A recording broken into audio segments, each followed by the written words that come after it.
Estimados amigos, una vez más con ustedes Alejandro Acosta Salazar para continuar con esta secuencia de compartir los relatos plasmados en mis obras. En esta oportunidad nuevamente voy a hablar sobre Kyo y su narrativa oral, una obra donde plasmé algunas historias orales, algunas historias del centro poblado de Kyo, historias que han sido transmitidas de generación a generación de manera oral.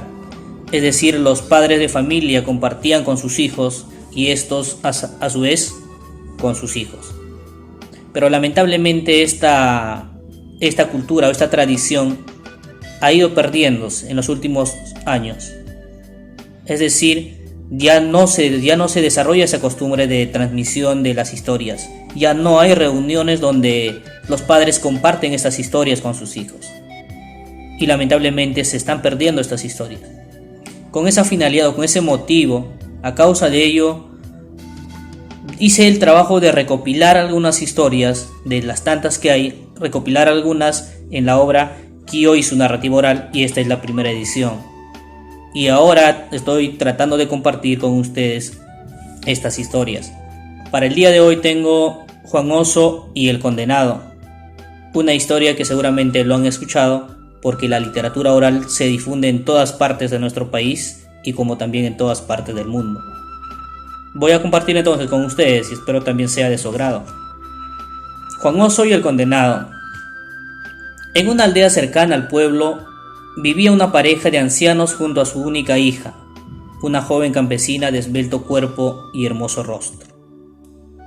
Trabajadora ella, y al ver a su anciano padre, cansado y sin fuerzas, decidió ir al bosque más cercano en busca de leña. Su labor fue fructífera a tal punto que se repitió varias veces. Cierto día, grande fue su sorpresa cuando de entre los arbustos salió un oso, que cuidadosamente se acercó a ella sin que nadie lo viera, la atrapó y se la llevó al bosque. Los padres de la joven, alarmados porque su adorada hija no volvía, salieron en su búsqueda, pero regresaron sin ella y de inmediato comunicaron a las autoridades del pueblo. Todos los comuneros buscaron a la muchacha durante varios días hasta que se cansaron y desistieron. Sus padres, fieles y amorosos, continuaron con la búsqueda hasta que fallecieron agobiados por la pena y el dolor. Mientras todo esto sucedía en la aldea y el pueblo, el corpulento oso, supuestamente enamorado de la muchacha, la tenía encerrada en una cueva, llenándola de atenciones y caricias que al principio la joven rechazaba. Para que no le faltara nada, no faltaran los alimentos, el oso salía muy de madrugada a buscarlos. Para ello tenía que mover una inmensa roca para cerrar la entrada de la cueva y dejar escondida a su amada. Esta rutina duró varios meses hasta que la joven dio a luz a un robusto niño, quien a pesar de ser hijo de un animal, era muy hermoso y completamente normal en su aspecto humano. Convencida de que no volvería al pueblo, la joven mujer dedicó todo su cariño y tiempo al cuidado del niño, quien paulatinamente fue creciendo alegre, inquieto y fuerte como su padre. Ya crecido, el niño se dio cuenta de la tristeza y las lágrimas que derramaba su madre, por eso le preguntó el motivo de su dolor y ella contó lo sucedido. Enterado de la razón de la tristeza de su madre, él prometió ayudarla. Desarrollado ya físicamente, cierto día esperó que su padre saliera como de costumbre. Cuando llegó el momento, utilizando piedras y maderas, logró mover la roca que cubría la entrada de la cueva. Trató de acomodarla al costado, pero un mal movimiento hizo que la piedra lo venciera y rodara, y lamentablemente aplastó al padre, quien retornaba a la madriguera. Muerto el oso, la mujer se vio libre, tomó de la mano a su hijo y después de varios años retornó al pueblo. Cuando llegó al pueblo encontró todo cambiado. Lloró mucho al enterarse de la muerte de sus padres. Contó su desgracia a los habitantes del pueblo, quienes le brindaron su apoyo. El sacerdote, ya anciano y cansado, le ofreció la casa parroquial para que allí viviera en compañía de su hijo. Además, le propuso bautizarlo y así lo hizo después, dándole como nombre Juan. Pasaban los días y el niño comenzó a llevar una vida normal junto a los otros niños del pueblo, pero a diferencia del resto, tenía una fuerza poderosa. Cuando entró a la escuela comenzaron los problemas. Su madre y el cura recibían múltiples quejas. A mi hijo lo empujó hasta que se rompiera la dentadura, de un manotazo rompió la carpeta, de un puntapié mató a mi perro, entre muchos otros.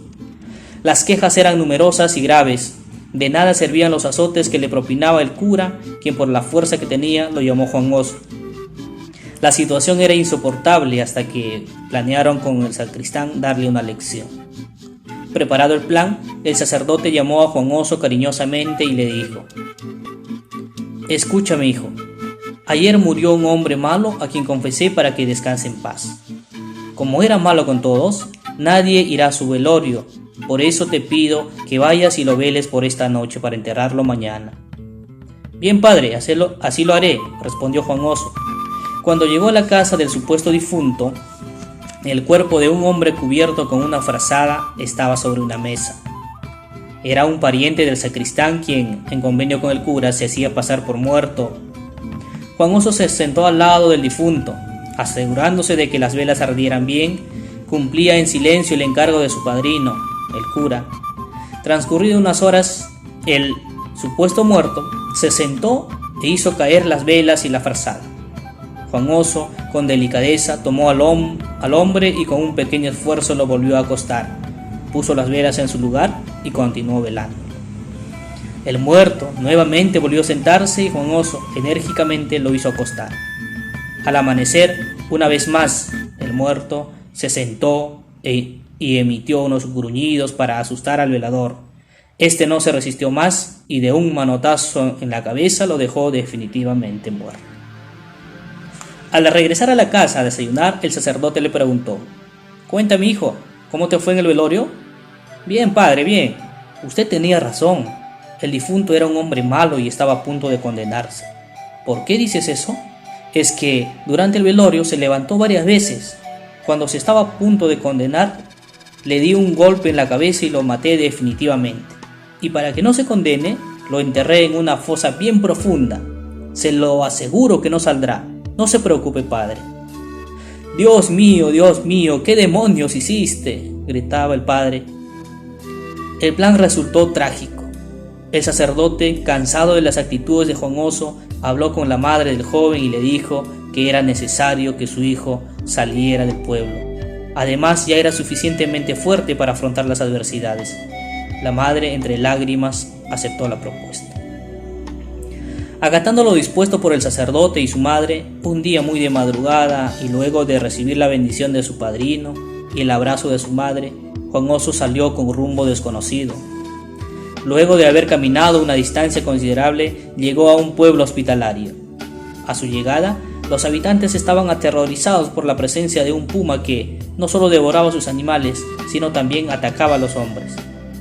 Al ver el espanto en que vivían estos habitantes, Juan Oso pidió comida y una hacha filuda con el que decidió aventurarse en el peligroso plan.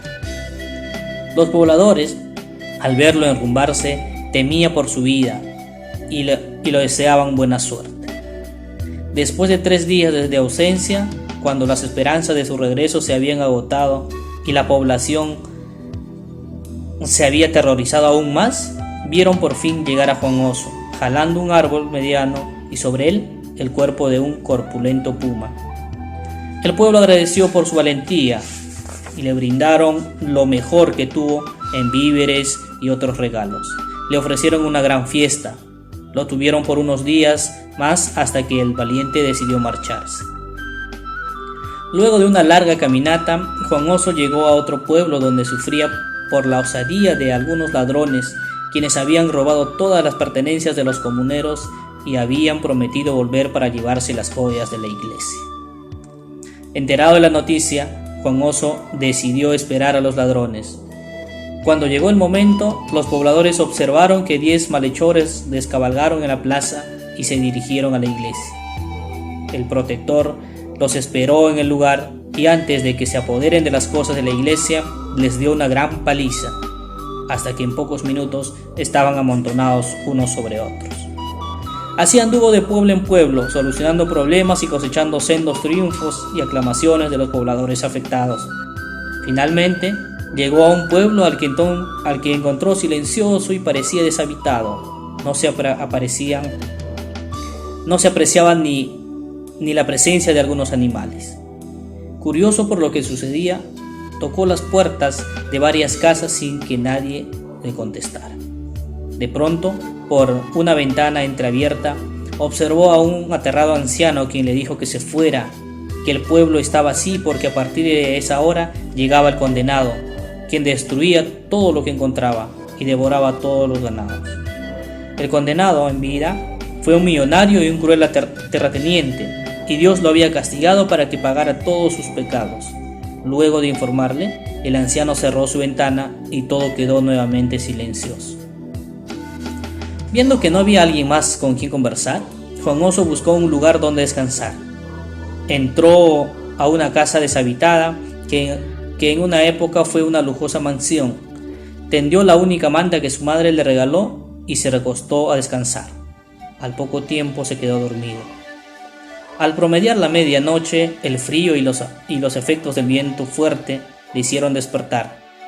Descansaba silencioso cuando de pronto escuchó una voz misteriosa que preguntaba: ¿caeré o no caeré? Juan Oso no contestó y seguía recostado, cuando nuevamente escuchó la misma frase, pero con mayor fuerza y cólera: ¿caeré o no caeré? Juan Oso, molesto por el grito, contestó: «Cáete pues si quieres». Y de inmediato cayó el torso y el vientre de un nauseabundo cadáver. Curioso por lo que estaba sucediendo y sin moverse, Juan Oso contemplaba lo que había caído, pero sin temor alguno. Cuando pensaba que ahí terminaba todo, nuevamente escuchó la voz: «¿Caeré o no caeré?» «Haz lo que quieras», contestó Juan Oso. Al instante cayeron las piernas y los brazos del cadáver y al minuto se unieron con los miembros anteriormente caídos, produciendo un olor desagradable. Transcurrió unos minutos cuando nuevamente se oyó: «¿Caeré o no caeré?» «Ya, caramba, haz lo que mejor te parezca, pero déjame de dormir», contestó Juan Oso. De pronto cayó una cabeza con un torso horrendo y se unió al cuerpo tendido. Completando el cuerpo, se puso de pie el condenado y dirigiéndose hacia Juan Oso le preguntó con gangosa voz: «¿Quién es usted que se atreva a invadir mis dominios y te enfrentas sin temor alguno? Dime quién eres». «¿Quién soy? Eso a ti no te importa», respondió Juan Oso. «Está bien, veo que eres valiente. Si no quieres morir tendrás que defenderte. Aquí hay 2 espadas, toma uno y pelearemos». El condenado, de figura gigantesca, tomó una espada y arrojó la otra a los pies de Juan Oso y le retó diciendo: «Es la medianoche y lucharemos hasta que cante el último gallo. Ahí sabremos quién ha ganado». Sin otros comentarios, Juan Oso tomó la espada y se enfrentó al condenado. La lucha era pareja y escalofriante. Juan Oso estaba sorprendido porque después de cada tajo que le propinaba el cuerpo del condenado, este se volvía a juntar y así pasaron toda la noche. Cuando Juan Oso ya comenzaba a sentir el cansancio, felizmente nació el alba y se escuchó el primer canto del gallo. La lucha continuaba y el ambiente era desesperante y agónico, hasta que se escuchó el último canto del gallo. Había amanecido, el condenado arrojó la espada y le dijo a Juan Oso: «Basta ya, me has vencido. Gracias, has salvado mi alma. Yo en vida fui un cruel hacendado y en afán de acumular riquezas causé malestares en la gente. A mi muerte Dios no me aceptó en su reino, por el contrario me condenó a sufrir en la tierra. Al vencerme me has salvado y estoy listo para entrar al reino de Dios, pero antes te enseñaré el lugar donde está enterrada toda mi fortuna. Para ti es el baúl más grande que contiene oro y el resto lo repartirás entre los habitantes del pueblo. Por último, te pido que hagas una misa a mi nombre para poder descansar en paz». Dicho esto, el condenado se convirtió en humo y por acción del viento que reinaba, ascendió al cielo. Mientras tanto, Juan Oso, conmovido por la historia del condenado, desenterró los tesoros y cumplió con las indicaciones. El pueblo volvió a vivir feliz y los habitantes agradecieron al valeroso caminante. Al día siguiente del suceso, Juan Oso sintió malestar en su cuerpo. De inmediato acudieron todos los curanderos, quienes al realizar un emplasto en la cabeza del sujeto encontraron un cabello grueso y muy diferente al resto. Juan Oso ordenó que lo jalaran y así lo hicieron. Luego de algunas horas transcurridas, el muchacho se repuso del malestar. Cuando se disponía a llevar el baúl lleno de oro que le correspondía, Juan Oso se dio cuenta de que no podía moverlo. Había perdido la fuerza. Desde ese momento, Dios le había convertido en un hombre común y corriente, al igual que los demás. Regresó a su pueblo y fue recibido con muchas muestras de cariño. Organizó una gran fiesta con todos los del pueblo, construyó una casa y se casó con una hermosa joven, y en compañía de su madre vivió feliz por el resto de sus días. Esta ha sido la historia de Juan Oso y el condenado. Espero haya sido de su agrado. Nos vemos en la próxima. Muchas gracias. Un abrazo para cada uno de ustedes.